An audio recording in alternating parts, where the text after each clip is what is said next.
আদিবিশেষ অভিনীত ডেকোয়েট মুভিটি ইতিমধ্যেই টিজার দিয়ে তোলপাড় সৃষ্টি করেছে সোশ্যাল মিডিয়ায়। মাত্র কয়েক মিনিটের এই টিজারে বোঝা যাচ্ছে এটা কোনো সাধারণ অ্যাকশন সিনেমা নয়, বরং ইমোশন, প্রতিশোধ আর র ইন্টেন্সিটির এক ভয়ঙ্কর মিশ্রণ।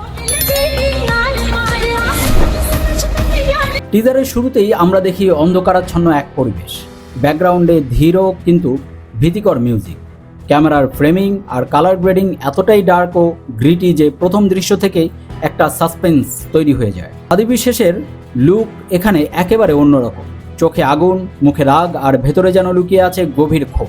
তার চরিত্রটা যেন এক সাধারণ মানুষ থেকে ধীরে ধীরে ভয়ঙ্কর ডাকাতে পরিণত হওয়ার গল্প। টিজারে সংলাপ খুব বেশি নেই, কিন্তু যতটুকু আছে তা খুবই প্রভাবশালী। বিশেষ করে শেষের কণ্ঠে বলা হয় কয়েকটি সংলাপ ইঙ্গিত দিচ্ছে এটা শুধু লুটপাটের গল্প নয়, বরং ব্যক্তিগত প্রতিশোধের এক ভয়াবহ অধ্যায়। অ্যাকশনের দৃশ্যগুলো খুব দ্রুত কাটে দেখানো হয়েছে।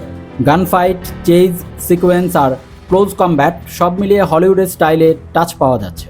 পরিচালনার দিক থেকে টিজার বেশ শক্তিশালী। Camera movement, slow motion shot আর ব্যাকগ্রাউন্ড স্কোর পুরো টিজারকে একদম থ্রিলিং করে তুলেছে। মনে হচ্ছে নির্মাতারা খুব যত্ন নিয়ে প্রতিটি ফ্রেম সাজিয়েছেন। বিশেষ করে নাইট শটগুলোতে আলো ছায়া ব্যবহার অসাধারণ।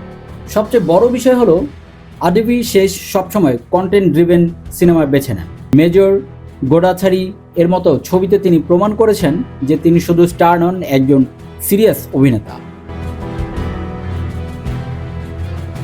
ডেকোয়েট টিজার দেখে মনে হচ্ছে আবারও তিনি একটি ডার্ক ইন্টেন্স চরিত্র নিজেকে ভেঙে নতুনভাবে গড়েছেন। টিজারের শেষ দৃশ্যটা ছিল সবচেয়ে চমকপ্রদ। আগুনের মধ্যে দাঁড়িয়ে থাকা শেষের চরিত্র, চারপাশে ধ্বংসস্তূপ আর চোখে প্রতিশোধের আগুন, এই এক ফ্রেমেই দর্শকদের মনে হাজারটা প্রশ্ন তৈরি করে। সে কি নায়ক নাকি ভিলেন? সে কি সিস্টেমের বিরুদ্ধে লড়ছে নাকি নিজের ভেতরে দানবের বিরুদ্ধে?